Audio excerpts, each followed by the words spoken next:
Shalom, selamat pagi saudara sekalian. Senang bisa kembali berjumpa dengan saudara dalam Light of Revival, renungan firman Tuhan yang akan memberkati kita sepanjang hari ini.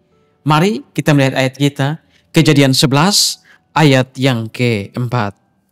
Juga kata mereka, marilah kita dirikan bagi kita sebuah kota dengan sebuah menara yang puncaknya sampai ke langit.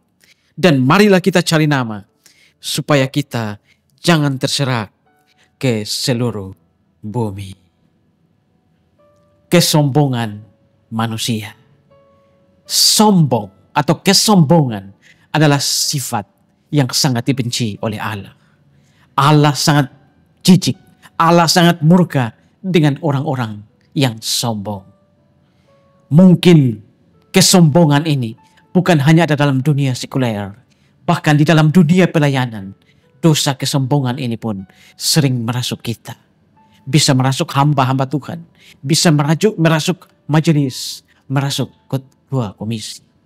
Saudara-saudara, mungkin seorang hamba Tuhan yang ketika dia baru lulus sekolah teologi, dia begitu rendah hati. Tetapi ketika dia diberkati Tuhan, dia melayani di sana sini, berkhotbah di sana sini, kesombongan mulai ada dalam dirinya.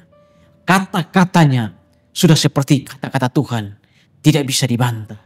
Sikapnya, perbuatannya, salah atau benar, tidak boleh diprotes. Dia sudah tidak berbeda dengan Tuhan. Ini adalah contoh dari kesombongan manusia. Saudara-saudara, menara Babel dibangun tidak lama setelah Allah menyelamatkan manusia dari air bah. Dan saudara-saudara, ketika mereka tiba di dataran rendah Sinear, mereka melihat dataran itu begitu baik. Dataran itu begitu subur. Mereka lalu berkata satu sama lain, marilah kita dirikan kota. Marilah kita dirikan menara yang puncaknya sampai ke langit. Supaya kita jangan terserak ke seluruh bumi. Saudara-saudara, di sini kita bisa melihat bagaimana kesombongan manusia berhadapan dengan rencana Allah. Saudara-saudara, mereka ingin membangun kota, mencari nama, memuliakan diri mereka agar jangan terserak ke seluruh bumi. Dan saat itu mereka satu logat bahasa mereka. Artinya mereka benar-benar memiliki satu bahasa yang mempersatukan mereka. Dan dengan satu bahasa yang mempersatukan mereka inilah mereka menjadi sombong dan ingin melawan Tuhan. Mereka ingin mendirikan menara yang puncaknya sampai ke langit. Maksudnya apa?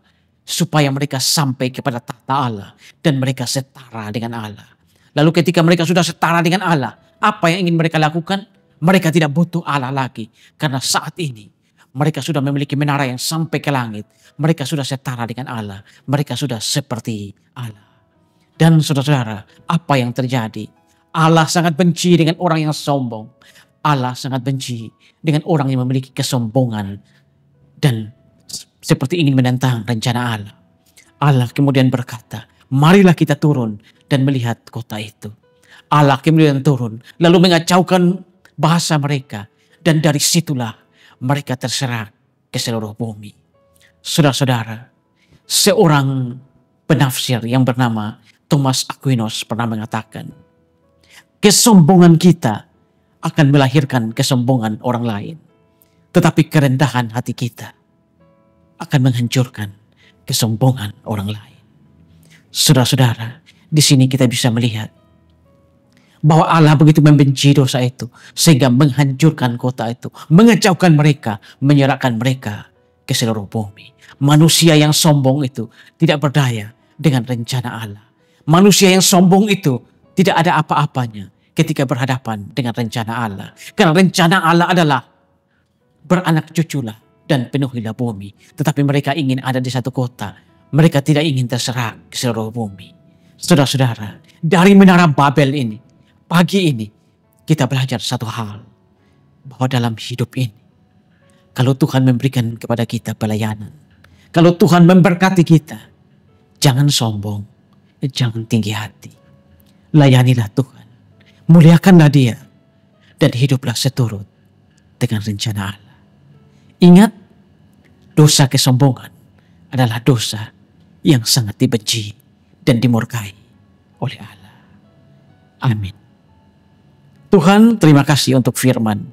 Kami belajar dari kejadian di Menara Babel. Bagaimana manusia yang sombong itu berhadapan dengan rencana Allah. Dan pada akhirnya Allah mengacaukan semuanya. Dan rencana Allah yang terjadi. Tuhan ajar kami agar dalam hidup ini kami benar-benar hidup seturut dengan rencana Allah. Kami berusaha untuk hidup dengan tidak sombong. Hidup dengan penuh kerendahan hati. Terima kasih Tuhan untuk firman. Dimuliakanlah Engkau di atas firman. Amin. Saudara, saya terus mengajak saudara untuk menjadikan firman Tuhan sebagai pelita dan terang di sepanjang jalan hidup kita. Tuhan memberkati kita semua.